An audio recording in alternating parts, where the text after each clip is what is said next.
Good evening. Or what's left of it. You feel it too, don't you? The whispers in the dark, the breath on your neck.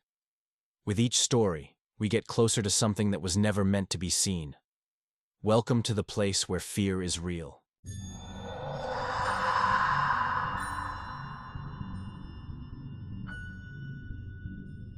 Listen, began my old friend, Officer James Miller, as I stopped by his station that strange evening. If anything happens in the village tonight, just know I'm not coming out there. That's how this unusual story began. See, I'd finally found the time and the courage to return to the village where I was born and raised.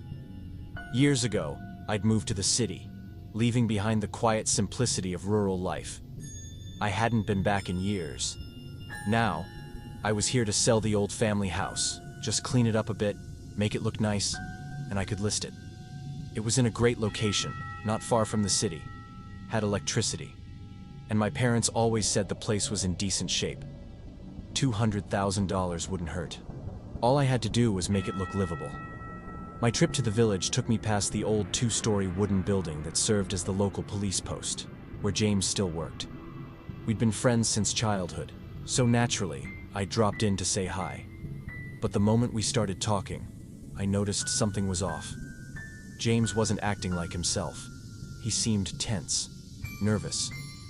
As we sat in the nearly empty, dusty old station, James walked to the window and shut the curtains tightly. "Why'd you do that?" I asked, trying to sound casual. "I have to," he said. "Can't leave them open. I don't go near your village anymore. Not unless I absolutely have to, and even then, only during the day. And I never look back when I leave. There's something wrong out there. Something unnatural. You might not believe me, but I've seen too much to ignore it." He leaned forward, lowering his voice.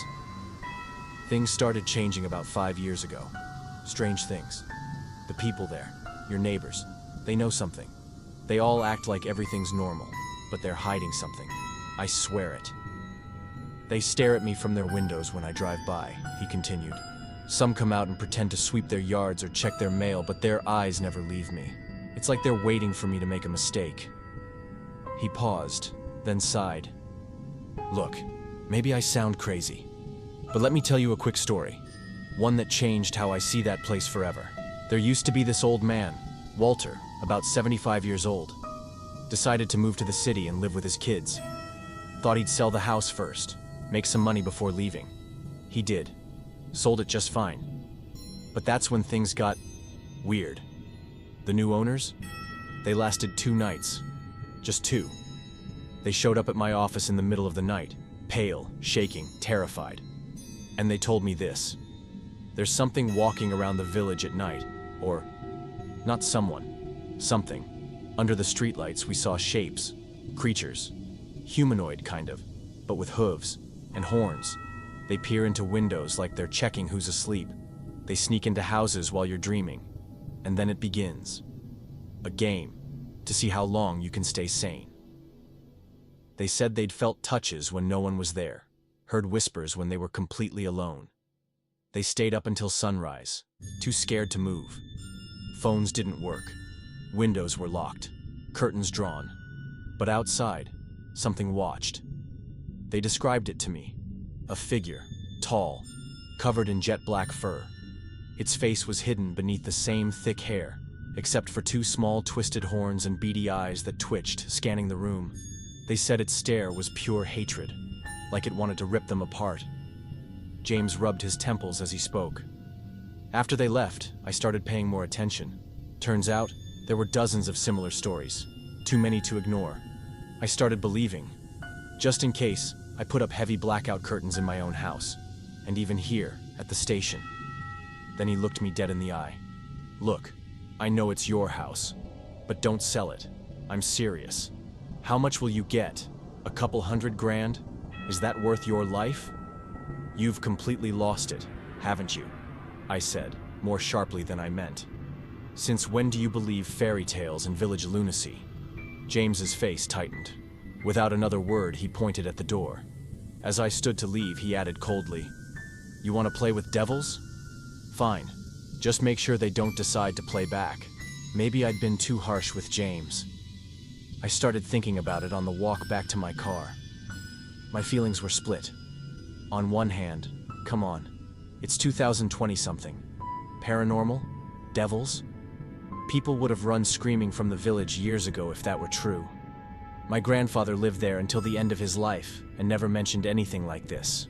But on the other hand, stories, legends, they don't just come from nowhere. I hadn't visited the village in years. My parents stopped going too. They always preferred summers in the city. Now that I think of it, they rarely spoke about the place at all. Maybe they were afraid. Maybe not. As I drove, the road curved past dense woods. Through the thinning trees, I could see the outline of the village in the distance, its rooftops cloaked in the shadows of early autumn dusk. It looked frozen in time. The only sign of modern life was the power lines stretching along the roadside. "Mrs. Gladwell?" I shouted, recognizing a familiar face from childhood. She was walking back from the local store with a few shopping bags. We hadn't seen each other in years. We talked briefly. Memories, small talk, a little about why I'd come. When I mentioned selling my grandfather's house, I saw a flicker in her eyes. She tried to hide it, but I noticed. "Well," she said gently, "it's your business, sweetheart, but think it through. And tonight, don't ask me why, just do it. Close your curtains after dark. That's what wise folks around here do. You'll find a schedule inside your grandfather's house.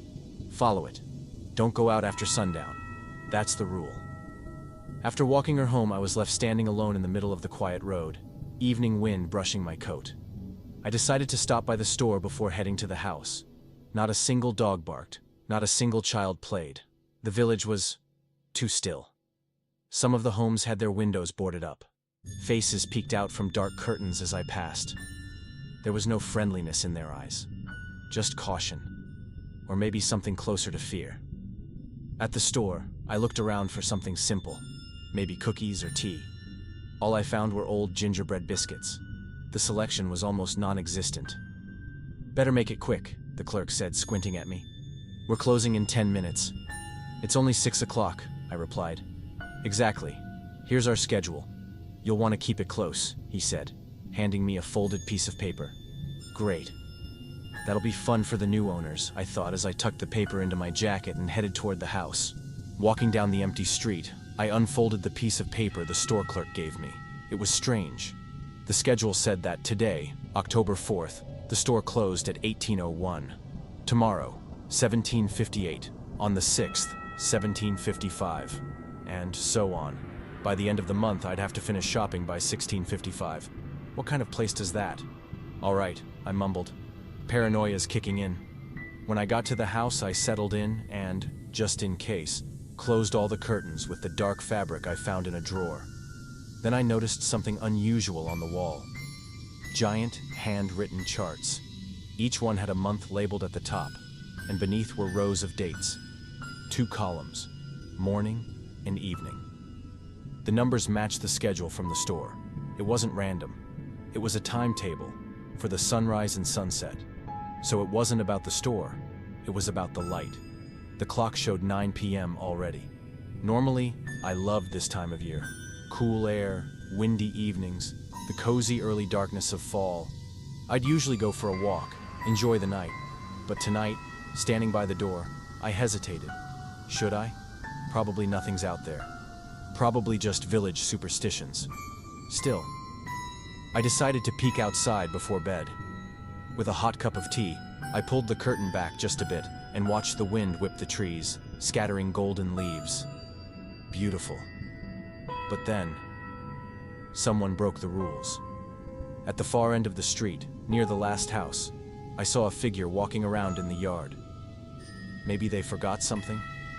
At first, I thought it was a neighbor, but the way he moved, it was off. He kept circling the house, stopping at each window, peering in. Worried, I reached for my phone to call James, but then remembered. He wouldn't come. The figure continued, moving from one house to the next, always stopping to look inside. Eventually, he was only a few houses away. Then just across the street, he was getting closer. As he approached, I realized this wasn't just a man in a hat. He was too short, too still. Something about him was wrong. He reached my window.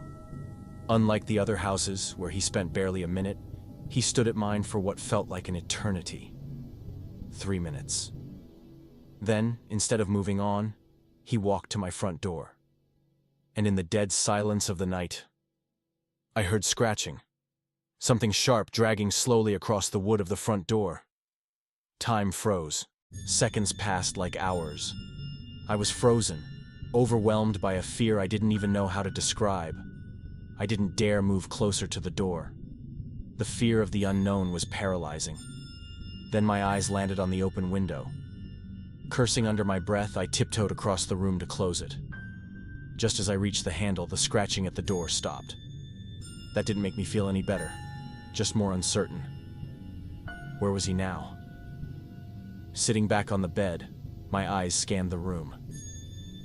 That's when I noticed a small drawer in the nightstand, locked with a tiny padlock. It was the only thing I hadn't checked yet. I needed something, anything, that could explain what was going on here. I figured I could look up how to pick the lock on my phone, but my phone was gone. I'd left it on the bed a few minutes ago. Now it had simply vanished. Instinctively, my gaze shifted toward the curtains. No way. No way it's out there. Trying to stay calm, I reached for my multi-tool and began fiddling with the lock. 30 long minutes later, I managed to open it, silently. Inside was a cassette tape and an old recorder. Strange, but stranger still was the label on the tape. Play after sunset. I put on the dusty headphones and pressed play. A familiar voice crackled to life. If you're listening to this, you're probably in danger. It was my grandfather's voice. Pay attention to the wall. That schedule, that's not for the store. It's the exact sunrise and sunset times for each day of the year. And here's why that matters. After sunset, you have 2 minutes to shut everything. Doors, windows, curtains, everything. Use heavy, dark fabric. Lock yourself inside and don't answer the door, no matter what you hear. If you open it, you're inviting them in. And once they're inside, there's no sending them back. These creatures, they started showing up in 1967, not long after we founded this village. We were hunters, mushroom pickers, always in the forest. Then people started going missing. We never found bodies. Nothing. We think the forest is their home. Whatever they are, they don't want us here. At night, they come to the village. Some look human, others don't. They watch you from windows. They knock. They whisper. They mimic voices.